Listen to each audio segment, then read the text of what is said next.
tous et bienvenue sur les harmoniques de l'amour. On se retrouve donc pour la 8e partie de mes jeux les plus perchés. On va commencer directement par un oracle de Dorine Virtue que j'ai acheté relativement récemment, c'est-à-dire il y a quelques mois, et qui a donc été illustré par Marius Michael Georges, et c'est l'oracle des anges et des cristaux. En fait, ces derniers temps, suite à quelques personnes, dont Ingrid de la chaîne Carpe Diem 5, que je vous invite à aller voir si vous n'êtes pas encore abonné, si vous ne regardez pas ces vidéos, dans laquelle elle avait présenté tous ces jeux de Dorine Virtue. J'en ai acheté quelques-uns que je n'avais pas encore. J'en avais acheté quelques-uns au début, mais j'étais loin de les avoir tous. Et finalement, ceux que j'ai rachetés dernièrement me plaisent plus que ceux que j'avais au tout début, on va dire.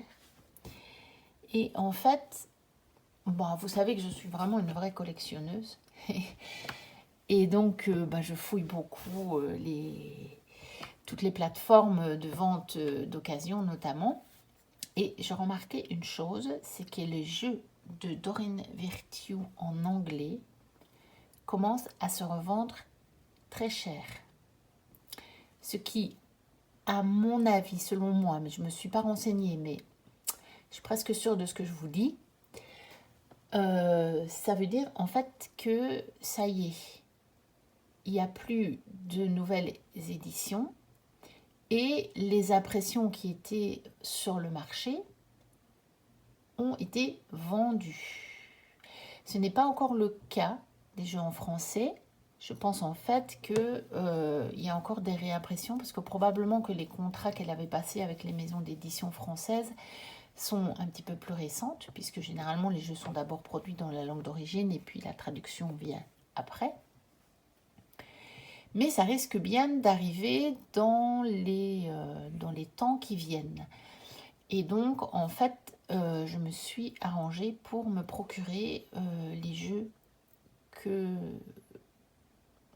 qui me faisaient de l'œil avant de devoir les payer à des prix épouvantables. Tandis qu'ici, on les trouve encore nettement moins chers que le neuf. On peut encore les trouver neufs et on les trouve d'occasion nettement moins chers que le neuf avant de devoir les payer 80 €.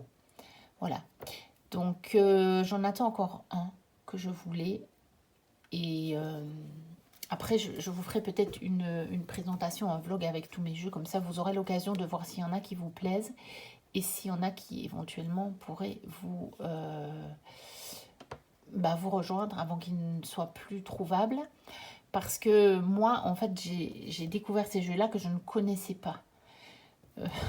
Curieusement, ceux que j'avais, je pensais qu'ils ressemblaient tous. Et donc, je voulais pas en acheter d'autres parce que je m'étais dit, c'est bon, j'en ai assez dans le style. Et en fait, ceux que j'ai achetés dernièrement ne sont pas du tout du même style. Bon, voilà. Grosse digression pour commencer, mais je voulais mettre les choses au point parce que je ne sais pas quand j'aurai l'occasion de vous tourner la vidéo avec tous mes jeux de Dorine Virtue. Et donc, les anges et les cristaux, on a évidemment, c'est aux éditions Exergue. Hein. Je pense qu'ils ont tous été édités, traduits chez Exergue. On a le petit guidebook habituel de ces jeux-là. Voilà. Et alors, celui-ci, il y a chaque fois un cristal sur chaque carte. Et il y a une petite phrase clé, un petit message clé. Et on a évidemment un ange qui est dessiné. Et finalement, c'est un de mes préférés, celui-ci. Je trouve qu'il y a des cartes qui sont très très jolies. En fait, dans les premiers que j'ai, il y en a beaucoup qui sont avec du photomontage. Et donc, ça, j'avais vraiment pas envie de reprendre. Parce que, voilà.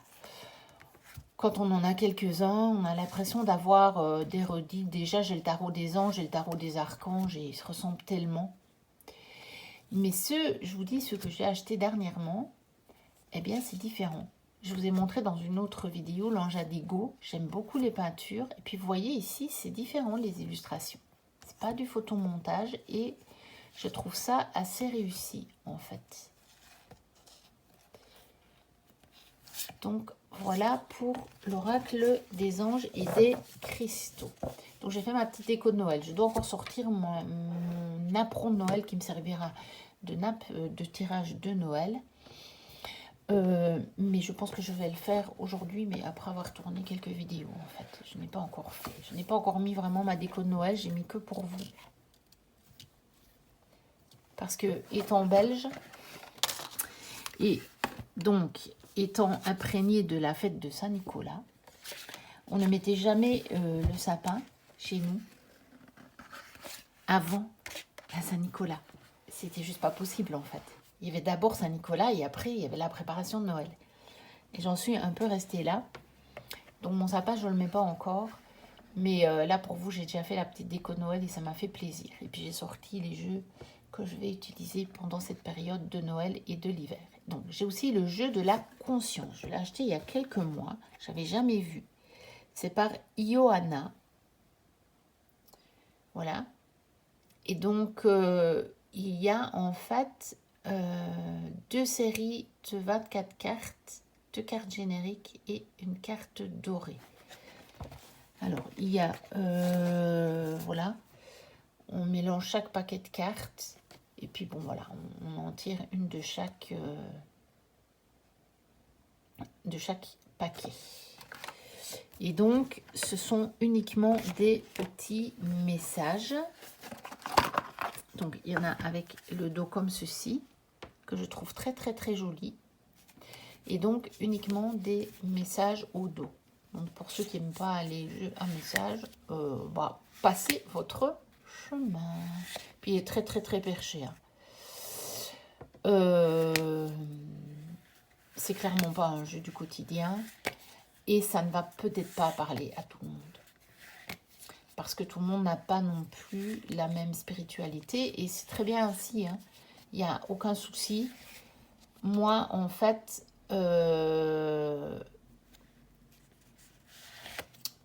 généralement, ça me parle assez bien, tous ces messages-là, mais c'est assez perché. Et c'est assez...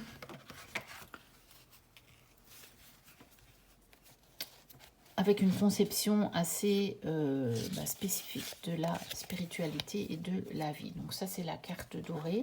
Et après, on a des petites cartes fuchsia et on a des petites cartes bleues. Donc, il y en a... Donc, ce qui peut aider, ce sont les cartes fuchsia. Voilà.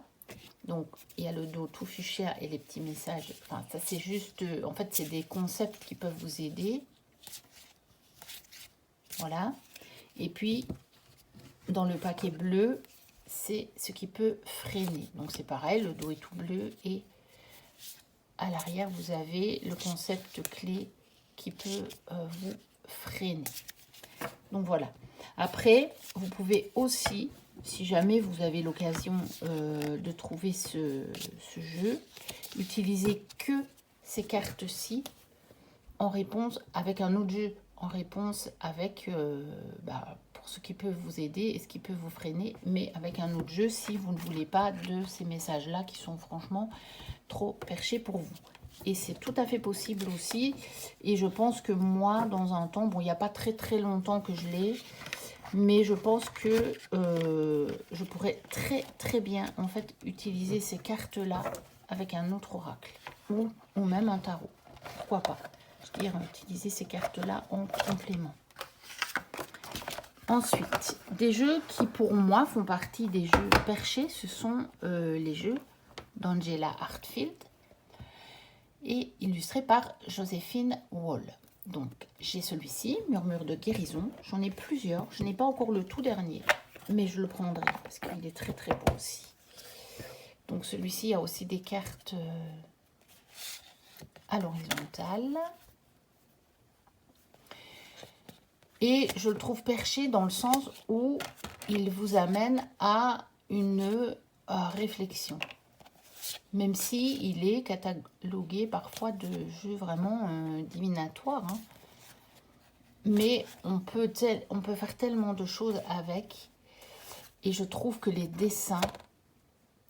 J'accroche tout le temps le petit tour en peluche, là. Il m'a fait de l'œil. Je l'ai acheté... En fait, la petite déco que vous voyez, j'en ai de la déco de Noël, mais hier, je suis allée faire quelques courses rapidement. Elles m'ont fait de l'œil et je les ai achetées pour en mettre comme déco sur ma vidéo.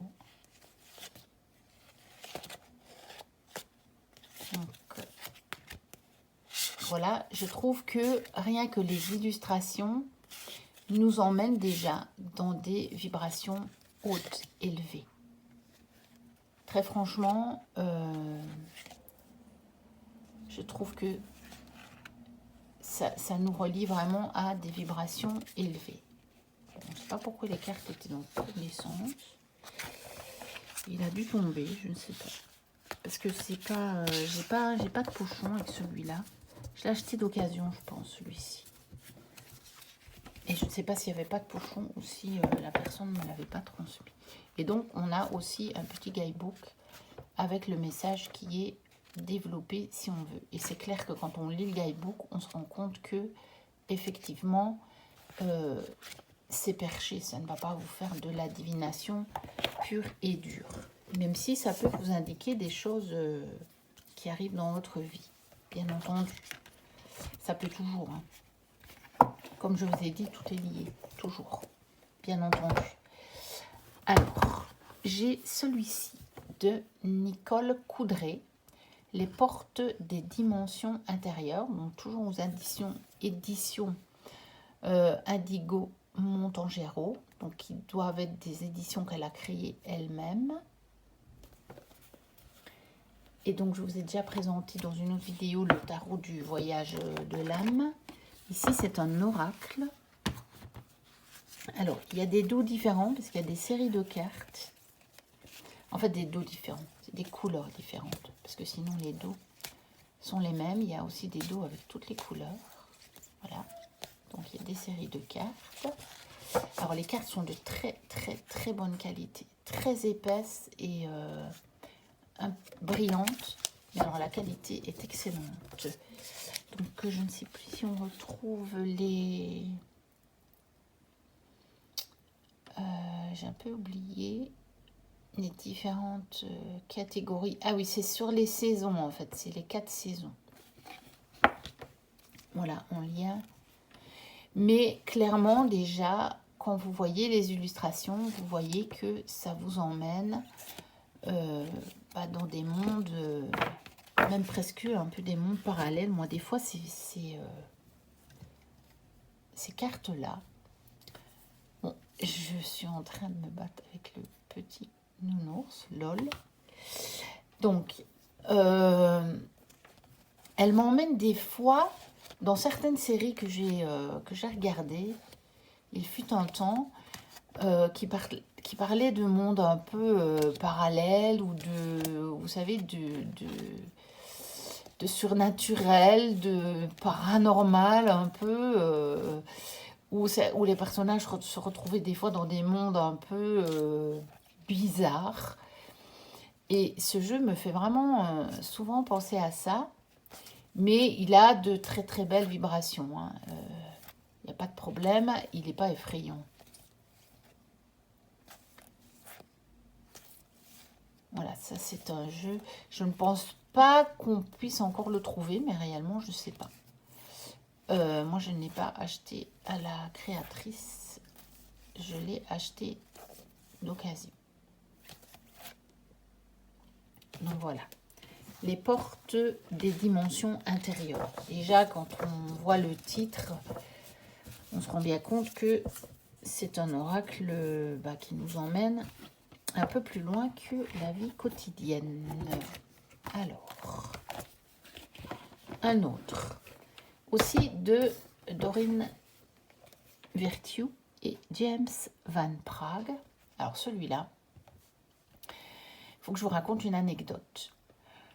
Quand je l'ai acheté, en fait, je l'ai justement acheté pour un jeu très perché. J'avais pas lu vraiment le titre qu'il y avait en dessous, carte médium pour communiquer avec vos êtres chers. Et donc, j'avais acheté à ce moment-là, celui-là, il fait partie des premiers oracles de Dorine que j'ai acheté. Je l'avais acheté avec d'autres d'elles, mais je ne sais plus lesquels exactement. Et j'avais pas fait attention à la description, en fait. J'avais vu le message du paradis, j'avais vu l'illustration de la boîte, et j'avais été attirée, j'ai dit, celui-là, je le prends. Et je m'attendais à avoir plutôt des messages des anges, en fait, pour le dire globalement. Et même en l'ayant reçu, je ne sais pas comment j'ai fait mon coup. J'avais pourtant regardé un petit peu le petit guidebook, si je me souviens bien. Mais j'avais pas tout lu. Parce que je commençais à savoir comment ça marchait, en fait. Hein. Et donc, j'avais pas lu l'introduction, parce que je m'étais dit, oui, mais bon, c'est bon, ça va. J'ai déjà lu comment on fait les tirages, tout ça, tout ça. Donc, j'avais zappé ça, en fait. Et donc, j'avais toujours pas vu que c'était un oracle qui avait été fait pour communiquer avec les défunts. Et je l'ai utilisé en tirage, juste comme ça, pour avoir des messages. Et figurez-vous qu'il m'a de toute façon très bien parlé. Comme si j'avais le message. Après, vous allez me dire que c'est peut-être un défunt qui m'a parlé, hein, et pourquoi pas.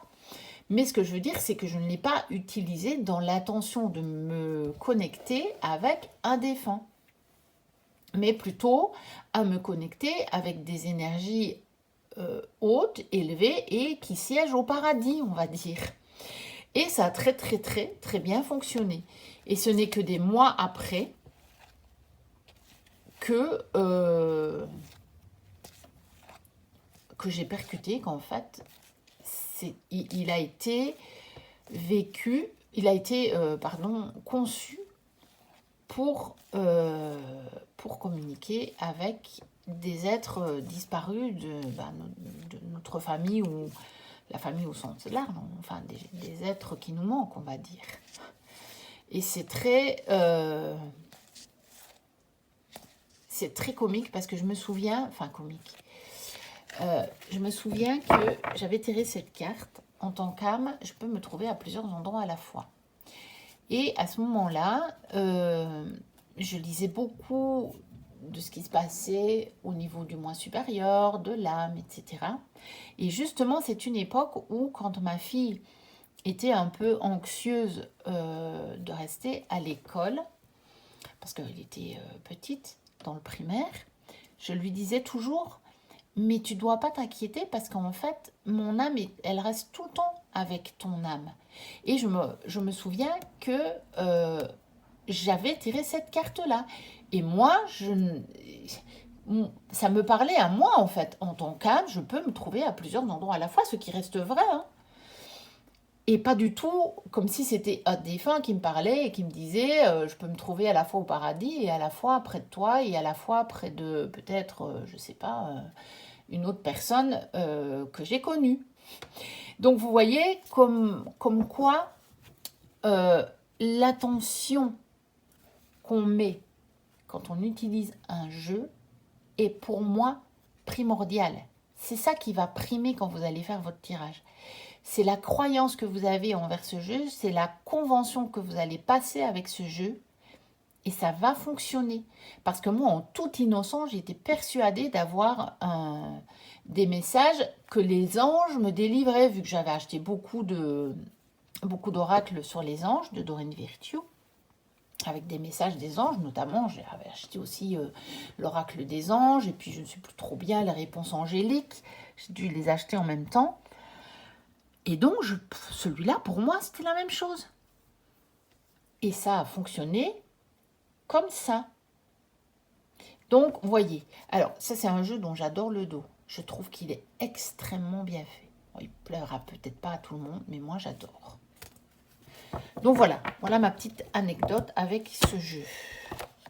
Mais je trouve que... Enfin, j'avais envie de vous le raconter parce que je sais que parfois, des gens qui débutent ou même des gens qui ont déjà une certaine expérience avec les cartes sont parfois arrêtés avec « Oui, mais est-ce que je peux faire ça? Est-ce que ça va marcher? Est-ce que... » Moi, je vous l'ai déjà dit, je suis rentrée dans la cartomancie, pas par vraiment des cartomanciens, mais plutôt par des gens qui utilisent les jeux en guidance pour avoir des messages, des guides, et pas pour faire de la divination ou quoi que ce soit.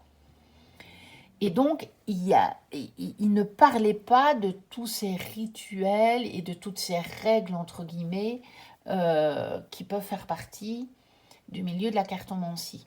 Et donc, je me suis rendu compte que ça fonctionnait très bien sans ces règles-là. Et donc, je continue. Voilà. Et alors, un dernier pour cette vidéo, les anges de lumière. Donc, par Ambika Waters. Oups, pardon. Aux éditions Contredire. Je pense qu'il est encore disponible. Avec un gros guidebook, comme ceci. En noir et blanc, malgré sa couverture toute colorée. Avec des beaux messages à l'intérieur. Et ces cartes-ci. Donc vous avez le dos comme ceci. Les cartes sont de bonne qualité. Et alors j'aime beaucoup, beaucoup, beaucoup les couleurs et les dessins de cet oracle. Voilà, je le trouve très, très vibrant. C'est un oracle qui donne beaucoup de peps. Et puis voilà, c'est un oracle sur les anges. Hein, donc du coup, il fait partie de mes jeux perchés, bien entendu. Et donc, vous avez l'ange il n'y a pas le nom, hein, c'est plutôt les spécificités des anges. Ce qui peut tout aussi bien marcher, parce que ça aussi, au niveau des anges, j'aime bien les personnes qui disent mais vous pouvez appeler n'importe quel ange. Et notamment, si vous ne savez pas, vous pouvez toujours vous adresser à votre ange gardien, même si vous ne connaissez pas son nom. C'est pas grave, il est là pour vous, donc il ne va pas vous en vouloir. Il sait que vous ne connaissez pas son nom. C'est pas grave. Les anges se situent à un autre niveau de conscience que nous. Et si vous appelez même un ange dont ce n'est pas la spécialité, il va directement transmettre le message à celui dont c'est la spécialité. Et c'est... Il ne faut même pas vous dire « Ah oui, mais il va devoir demander », mais ça se fait automatiquement. Il faut vous dire que sur le plan de conscience des anges, de ces vibrations-là, ça ne fonctionne pas comme sur Terre. Et donc, n'ayez aucune crainte à ce niveau-là. Ça, j'aimerais bien vous le dire. Je pense que j'ai peut-être ce message à transmettre à certains d'entre vous qui pourraient avoir des peurs de se tromper. Si votre intention, elle est pure, vous ne pouvez pas vous tromper. Ça sera de toute façon transmis. Elle ira à qui de droit. Et si vous appelez Gabriel, alors que c'est plutôt la spécialité de Michael, soit Gabriel va transmettre directement, soit c'est Michael qui entendra votre message et qui viendra.